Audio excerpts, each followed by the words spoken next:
Yo, what up, street dogs? Eric Kim. So, gonna throw some turbo thoughts at you with notions of the Black Swan. So, I find the notions of the Black Swan super duper interesting. Why? Because we're currently living through the ultimate Black Swan experience, essentially like doomsday kind of vibes. But let me just kind of flesh out my thoughts. So, let me start this with just a little freestyle off the dome. Black Swan, don't fawn over reality, stay strong. Stay strong and stay long. Ours is long, your life is shorter. Know that you gotta go further. Keep walking, foot in front of foot. What you think you already know, that's what you already took. Take it, lose it, choose it. Know that the life ain't fair. Even a hair casts its own shadow. Whatever your shadow is, make it longer. You're strong, get stronger. That's not bad, not that great. But anyways, all right, so Black Swan notions.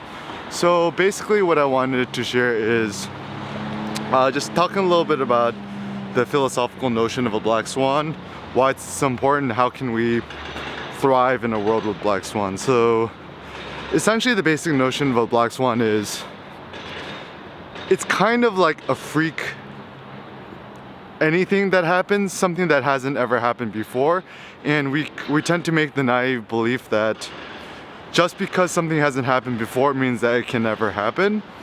And also realizing that even when bad things happen, realizing that things could actually get worse. So for example, what we're currently experiencing right now with Corona, personally I'm not scared, but just seeing the way that it's drastically changing and affecting society is really interesting to me. And a lot of people tend to be quite optimistic and saying, oh, you know, in a few weeks or a few months this thing will be over. And I don't know, I'm much more pessimistic thinking that like things can get a lot worse, or like I feel like we ain't seen none yet. So how's it going? So for me, essentially, it's essentially taking a stoic mindset in the sense that we're trying to harden ourselves and to cure ourselves and to condense ourselves to make ourselves as dense as possible and strong as possible, that no matter what crazy things happen to us in life, we'll be able to withstand it.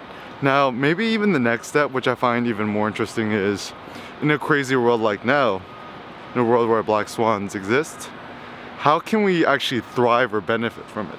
So, just some basic thoughts. So, how do we lift weights and how do we get stronger? By taking the maximal weight that your body could handle, lift it 1 rep max, lift it once, as much, just once, and then you just take a lot of time off to let yourself recover. So it does seem that if our goal is to become stronger, we actually need to expose ourselves to difficulty.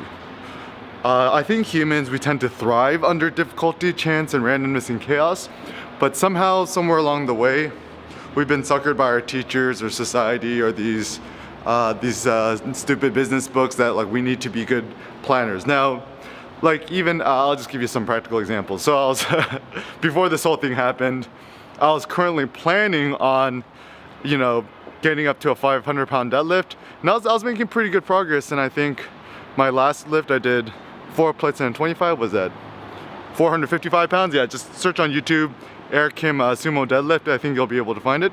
But anyway, so you know, I'm planning it week over week, and essentially the notion is very basic. Try to increase my 1 rep maximum by 5 pounds every week, which is adding a 2.5 plate on each side. And assuming that this kept going, I would have probably hit 500 pounds, you know, within half a year's time or a few months' time, whatever it may be. But the Black Swan that happened was this whole Corona thing happened. The fact that all the gyms got shut down.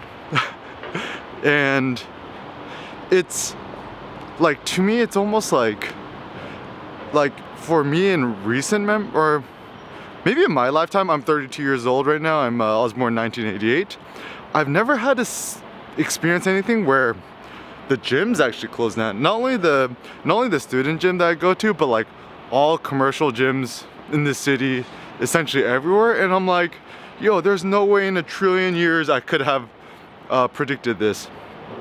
And you know, even some things that like I'm still surprised and shocked is like them closing down restaurants and closing down, like, you know, they closed down the mall. Like, I kind of get that makes sense. But like notions of like, yeah, like closing the restaurants, like that was like kind of bizarre to me. And then and so essentially all these things which got invented, or like even cryptocurrency, Bitcoin, I don't think anyone could have predicted like that one day this would actually become a thing. So essentially we live in a world of black swans, and the ultimate, you know, generally I think most humans think the ultimate worst black swan is just like nuclear fallout, where the world literally explodes. I mean, Earth death. That's not good. But let's just talk about what we could do and what we cannot do. So what could we do? I think, you know, taking it back to Taleb's example, like he calls it anti-fragile, is that there's a lot of these situations where, you know, if you're fragile and something strong hits you, you're gonna break and shatter. So imagine you're like a porcelain doll. If you take a sledgehammer to a porcelain doll, you're gonna, you know, become destroyed. But if you're anti-fragile, it should be the exact opposite, where let's say I mean, this is a thought experiment. Let's say you're a porcelain doll and someone hits you with a sledgehammer, that somehow the porcelain becomes stronger. So I think biological systems tend to be anti-fragile. So for example, you know, against like, you know, human body, right? We actually are kind of exposing ourselves to a low dose of pain and stress, which is like, you know, the micro tearing of our muscles when we lift weights, and then give us enough time, and then our muscles actually become stronger for the next round. So essentially, I think maybe some of it is just changing our attitudes. Like when all this craziness is happening, just first of all, just check yourself and say, okay, am I still alive? Am I dead? If you're still alive, that's great, right? Like, you know what Mr. Rogers said, right? Like, I'm so happy to be alive, something like that, right? Aren't you so happy you're alive? So no matter how bad things in your life gets, as long as you're still alive, I think we should rejoice. And then maybe also part of it is kind of like this mental trick where rather than kind of bemoaning the fact that all this bad things happen, just kind of ask ourselves, okay, we're currently experiencing this black swan, this bad situation. How can I adapt or change myself? How can this might become a good thing for me, where it makes me stronger? So for example, for myself personally, it's made me a lot less distracted. So now that I know I can't go to coffee shops or restaurants or anywhere anymore, but I've actually just been walking around a lot more. I've been walking around a lot more. I've been shooting a lot of these vlogs more. I've been thinking more. I've been cooking more at home, spending more time talking to Cindy. And we're actually using like Zoom to do these like meetings with our friends while eating dinner and stuff like that. So actually reaching out more to friends, like, and then you like even stupid things like you're reaching out to a friend, you're like, hey, yo, you doing okay? Like, you know, so it's actually made people a little bit more, I think it's also made people more kind or more friendly too. So for example, when I'm walking the streets now, if I see someone else in the street, we'll like kind of wave and smile and say hello. So yeah, I think there's going to be a lot of good which comes out of this. And right now, obviously, we're in the thick of it, so it's hard to see the benefits and the positive. But I say, you know, if you zoom out like another 300-500 years, who knows, maybe future historians will be like, oh, thank God this coronavirus happened because it made capitalism and consumerism and destroying the planet on pause, so the Earth was able to recover. So when in doubt, always think on the bright side.